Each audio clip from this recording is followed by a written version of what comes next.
Hello foodies, I'm also foodie. I'm Kavitha. ఎలా ఉన్నారు అందరూ? ఇవాళ స్వీట్ రెసిపీ బియ్యపిండి కార్న్ఫ్లోర్తో ఇలా అప్పటికప్పుడు ఈజీగా రెడీ అయ్యే బర్ఫీ చేస్తున్నాను. ఇంట్లో ఉన్న వాటితోనే ఈజీగా టైం కూడా ఎక్కువ పట్టకుండా చేసేయచ్చు. చూసారా ఎంత బాగా వచ్చిందో, సిల్కీగా. టేస్ట్ కూడా అలానే ఉంటుందండి. ఇందులోకి కావలసిన పదార్థాలు: ముందుగా ఒక గిన్నె తీసుకొని అందులోకి 1 కప్పు బియ్యపిండి, అదే కప్పుతో ఇంకొక కప్పు కార్న్ఫ్లోర్ పిండి, అదే కప్పుతో 6 కప్పుల చిక్కటి పాలు పోసి, అంటే నేను ఇక్కడ ఎక్కువ క్వాంటిటీ చేస్తున్నాను. ఏదైనా పిండి 1 కప్పు అయితే పాలు 3 కప్పులు, ఇది మెజర్మెంట్ అన్నమాట. మీరు 1/2 కప్పు బియ్యపిండి 1/2 కప్పు కార్న్ఫ్లోర్ కూడా వేసి చేసుకోవచ్చు. దానికోసం అయితే 3 కప్స్ మిల్క్ పడతాయి.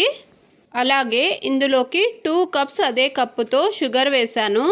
1 కప్పు పిండికి 1 కప్పు షుగర్, 3 కప్స్ పాలు, ఇది మెజర్మెంట్ అన్నమాట.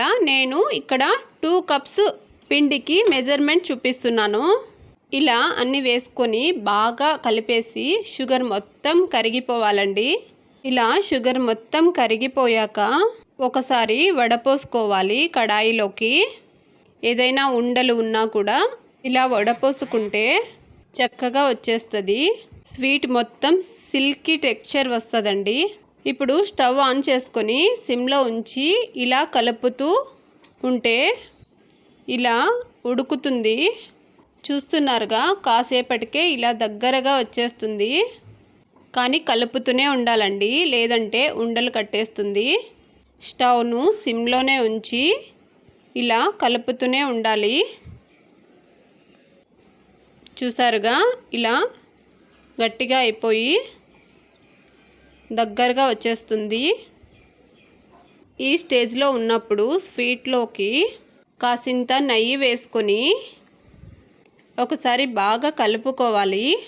స్టవ్ను సిమ్లోనే ఉంచి ఇలా కాసేపు కలుపుకోవాలి.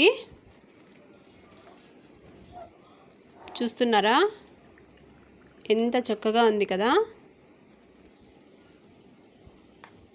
ఇలా కలుపుకున్న తర్వాత కాసింత ఇలాచీ పొడి వేసి, అలాగే 2 స్పూన్లు బూస్ట్ పౌడర్ వేసి, ఇవి 2 స్వీట్లో బాగా కలిసిపోయేలా కలుపుకొని, బూస్ట్ వేయడం వల్ల టేస్ట్ చేంజ్ అవుతుందండి, చాలా బాగుంటుంది.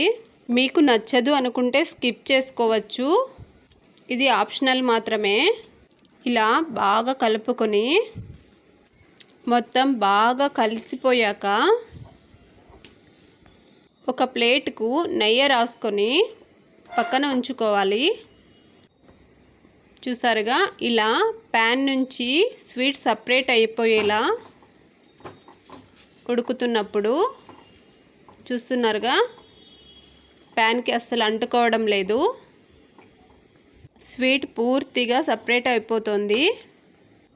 ఇలా ఈ స్టేజ్లో ఉన్నప్పుడు మనం నెయ్యి రాసి పెట్టుకున్నాం కదా ప్లేట్, అందులోకి ఈ స్వీట్ను వేసి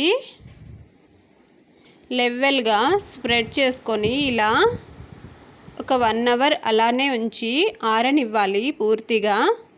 ఇలా చల్లారినాక ఇంకొక ప్లేట్లోకి టర్న్ చేసుకొని ఇలా ట్యాప్ చేస్తే నీట్గా వచ్చేస్తుందండి. చూస్తున్నారుగా, ఇలా చూసారా ఎంత చక్కగా వచ్చిందో. ఇప్పుడు నైఫ్ను తీసుకొని మనకు నచ్చిన షేప్లో పీసెస్ లాగా కట్ చేసుకొని సర్వ్ చేసుకోవడమేనండి. అంతేనండి. ఎలా ఉంది? మీకు కూడా నచ్చిందా? నచ్చితే మాత్రం లైక్ చేసి సబ్స్క్రైబ్ చేసుకోండి. మా ఇంట్లో అయితే పిల్లలు పెద్దలు చాలా ఇష్టంగా తిన్నారండి. ట్రై చేయండి.